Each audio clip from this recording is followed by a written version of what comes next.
Ombudsman ഇങ്ങനെ നിങ്ങൾ കേട്ടിട്ടുണ്ട്. ഇത് കോമഡി വാക്കല്ല.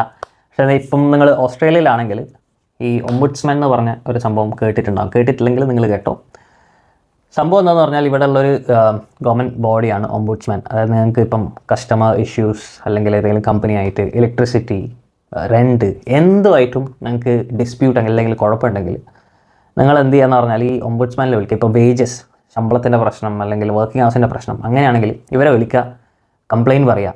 ഇപ്പോൾ കംപ്ലയിൻറ്റ് പറയുമ്പം അവരത് രജിസ്റ്റർ ചെയ്ത് ജെനുവൻ ആണെങ്കിൽ പിന്നെ അവർ ആ കമ്പനീനെ, അതായത് ആർക്ക് എഗെയിൻസ്റ്റാണ് നിങ്ങൾക്ക് പ്രശ്നം, അവർ കോൺടാക്ട് ചെയ്തിട്ട് ആ കമ്പനി നിങ്ങളെ 48 മണിക്കൂർ ഒരാഴ്ചയിനുള്ളിൽ കോൾ ചെയ്ത് അതിൻ്റെ എന്താണെന്ന് വെച്ചാൽ പരിപാടികൾ തുടങ്ങി പിന്നെ ആ കമ്പനി തന്നെ അത് റിസോൾവ് ചെയ്ത് ഒംബുഡ്സ്മാനെ അറിയിക്കണം. അതായത് നമ്മളെ മേലെ നിന്ന് തലവേദന മാറി. പറഞ്ഞു വരുന്നത് എന്തുകൊണ്ടാണെന്ന് പറഞ്ഞാൽ ഇതെൻ്റെ ലാപ്ടോപ്പാണ്. ഏകദേശം ഒരു വർഷമായിട്ടുള്ള, ഒരു വർഷത്തിൻ്റെ കുറച്ച് മേലെ ഇറേസർ മീഡിയൻ കമ്പനി എന്ന് പറഞ്ഞാൽ അടിപൊളി സ്പെക്സൊക്കെ ഉള്ള ലാപ്ടോപ്പ് $3000 വാങ്ങി ഏകദേശം 14 മാസം ആകുമ്പോഴത്തേക്ക് ഔട്ടായി.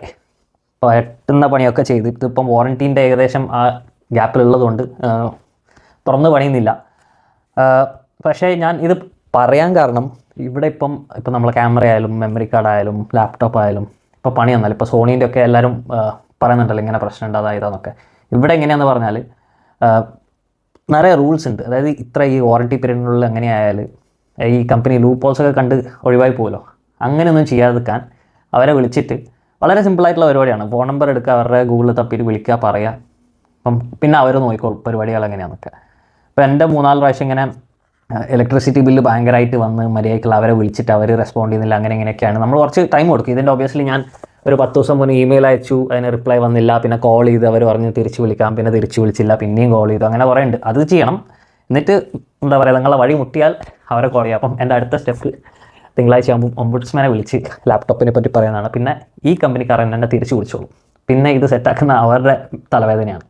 അപ്പം ഇങ്ങനെ ഉള്ളൊരു ഗുണമുള്ളത് കൊണ്ട് ചിലപ്പോൾ ഇങ്ങനെ എന്താ പറയുക അപ്രതീക്ഷിതമായ പണിയായി കിട്ടിയാൽ നമുക്ക് നല്ല സപ്പോർട്ടുണ്ട് ഗവൺമെൻറ്റിൻ്റെ സൈഡിൽ നിന്ന്. അത് കസ്റ്റമർ എന്താ പറയുക അതിൻ്റെ ഇപ്പോൾ ടേം ഞാൻ മറന്നുപോയി. പക്ഷേ പണി കിട്ടുമ്പം ഇങ്ങനെയുള്ള നമ്പറൊക്കെ എടുത്ത് വിളിച്ചാൽ വളരെ ഉപകാരമായിരിക്കും.